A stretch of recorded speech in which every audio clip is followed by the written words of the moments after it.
Rizwan Jiuquan Kashgar Samarkand Tehran Baghdad इस तरह से होते हुए यूरोप में भेजा करता था। लेकिन इन सभी रास्तों में जो सबसे कॉमन चीज थी वो थी भारत को घेरना, और इसी के काउंटर में भारत ने भी चीन को घेरते हुए दुनिया के कई देशों में अपने अड्डे बनाए। चाइना का बेल्ट एंड रोड इनिशिएटिव की अगर बात करें तो असल में ये शुरुआत होती है सिल्क रूट से। सिल्क रूट जो 206 ईसा पूर्व से लेकर 220 ईसा पूर्व में चीन के हान राजवंश का एक रूट माना जाता है, जिसमें कहा जाता है कि चीनी साम्राज्य उत्तर से लेकर के पश्चिम तक, जिसके माध्यम से पूर्व से लेकर पश्चिम को जोड़ता था, उस रूट को सिल्क रूट कहा जाता था। मतलब ऐसा कहते हैं कि चीनी राजवंश जो है वो अपने द्वारा बहुत सारे कीमती पत्थर, कीमती सिल्क के सामान, मसाले, हरे पत्थर जैसी चीजें जो हैं वो चीन से होकर के रास्ते रास्ते कुछ इस प्रकार से होकर के जियान, रिजवान, Jiuquan, Kashgar, Samarkand, Tehran, Baghdad इस तरह से होते हुए यूरोप में भेजा करता था। उसी रूट को रिवाइव करने के लिए जब माओ जेडोंग की सत्ता आई और माओ जेडोंग के बाद में चीन के अंदर सत्ताएं बदलते हुए डेंग शियांगपिंग की सत्ता आई, तब चीन को फिर से इकोनॉमिकली रिवाइव करने की बातें होने लगी। 2013 में जब शी जिनपिंग आए तब उन्होंने बेल्ट एंड रोड इनिशिएटिव नाम का एक प्लान दिया, जिसमें दुनिया को कहा गया कि रेल, सड़क और समुद्री मार्ग के माध्यम से अब दुनिया को जोड़ा जाएगा। ऐसी स्थिति में भारत के आसपास के तमाम बंदरगाह, तमाम प्रकार के हवाई अड्डे, उन पर कई प्रकार की चेक पोस्ट स्थापित करने की बात की गई। शी जिनपिंग द्वारा 2013 के अंदर कजाकिस्तान और इंडोनेशिया के दौरे पर इस बात की घोषणा की गई, और उसमें उन्होंने दो अपने पर्टिकुलर मेन उद्देश्य बताए, जिनमें पहला था सिल्क रूट इकोनॉमिक बेल्ट और दूसरा था मैरीटाइम सिल्क रोड। इन दोनों के माध्यम से ही शी जिनपिंग के द्वारा कहा गया कि वे दुनिया पर अपना राह या दुनिया तक सामान पहुंचाने के लिए एक राह देने जा रहे हैं। और इसी दौर में दो रास्ते बनकर आए, जिनमें से एक कहा गया सिल्क रूट इकोनॉमिक बेल्ट और एक था मैरीटाइम सिल्क रूट।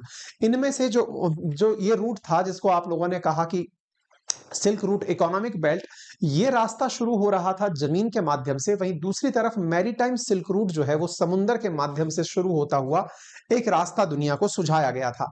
लेकिन इन सभी रास्तों में जो सबसे कॉमन चीज थी वो थी भारत को घेरना, और इसी के काउंटर में भारत ने भी चीन को घेरते हुए दुनिया के कई देशों में अपने अड्डे बनाए थे। मेरे प्यारे साथियों, अब तक की जो स्थिति है उसमें बेल्ट एंड रोड इनिशिएटिव के माध्यम से दुनिया के लगभग 140 से ज्यादा देश इस इनिशिएटिव का हिस्सा हो चुके हैं। अफ्रीका के 40 देश, यूरोप और सेंट्रल एशिया के 34 देश, लैटिन अमेरिका के 19, ईस्ट एशिया और पैसिफिक के 24 देश, साउथ ईस्ट एशिया के 6 देश, मिडिल ईस्ट और नॉर्थ अफ्रीका के 17 देश इसमें शामिल हो चुके हैं। चीन के द्वारा इन देशों को आर्थिक मदद भी दी जाती है, अपना कर्जा भी दिया जाता है, और कर्जे के अंदर इनको फंसाने की भी कोशिशें की जाती हैं। फिलहाल इस पूरे प्रक्रम के 10 साल कंप्लीट होने पर दुनिया के सारे देश चीन के अंदर 17 और 18 अक्टूबर के दिन एकत्रित हो रहे हैं। बड़ा सवाल है कि यहां पर चीन क्या इजराइल के ऊपर कोई बयान दे पाएगा? तो देखिए, चीन की तरफ से पहले भी बयान आ चुका है इजराइल के मामले में, और उनका कहना था कि अपना डिफेंस करना अच्छी बात है लेकिन दूसरे पर अटैक करना गंदी बात है। तो एक तरह से इन्होंने, चीन ने इजराइल मामले में हमास के प्रति अपनी नजरिया दिखा दिया कि भाई हम हमले का तो विरोध करते हैं लेकिन दूसरे को मिटा देने का भी हम विरोध करते हैं। चीन में फिलहाल दुनिया भर के राष्ट्राध्यक्ष पहुंच चुके हैं, लेकिन भारत को लेकर जो आपके मन में क्यूरियोसिटी है कि भारत क्यों नहीं है, तो इसके पीछे का बड़ा कारण है कि इनका belt and road initiative Bharat के ही कश्मीर वाले उस क्षेत्र से गुजरता है जिस पर पाकिस्तान ने अनाधिकृत रूप से कब्जा किया हुआ है।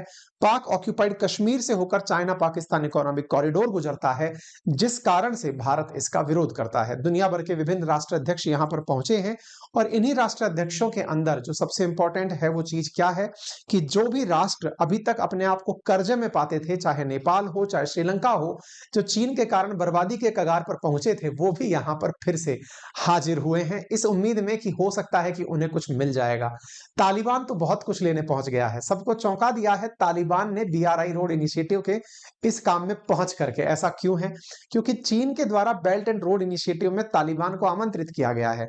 अब आपको दिमाग में यह सवाल बनना होगा कि तालिबान को तो अभी तक किसी ने मान्यता ही नहीं दी है, तो फिर ये कैसे पहुंच गए?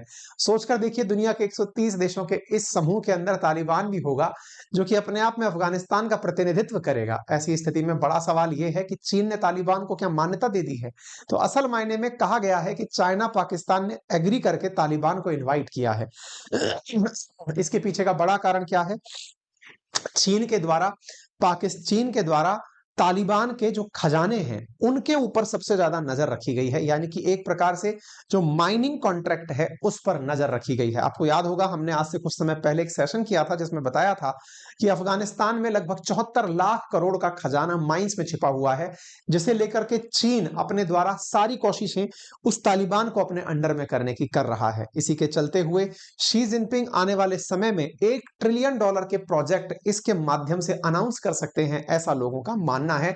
आने वाले समय में इस तरह की चीजें अब दी जा सकती हैं। हालांकि आपको याद होगा कि चीन के इन प्रोजेक्ट से धीरे धीरे लोगों के अंदर डेट ट्रैप यानी कि कर्जा लेने के बाद उसे ना चुका पाने पर जो स्थिति बनती है उसकी भी परेशानियां काफी देखी गई हैं।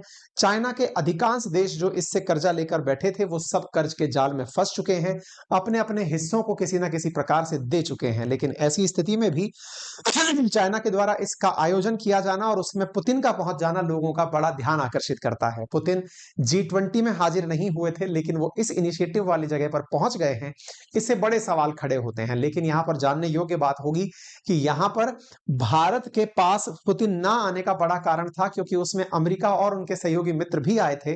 लेकिन जब फिलहाल इस प्रकार की मीटिंग हो रही है तो इसमें अमेरिका नहीं जा रहा है बेल्ट एंड रोड इनिशिएटिव में। तो ऐसी स्थिति में जब अमेरिका जैसे देश या उसके सहयोगी देश नहीं जाएंगे तो पुतिन यहां पर अपने आप को काफी फ्री फील करेंगे और इसीलिए वो यहां पर पहुंचने की बातें हो रही हैं।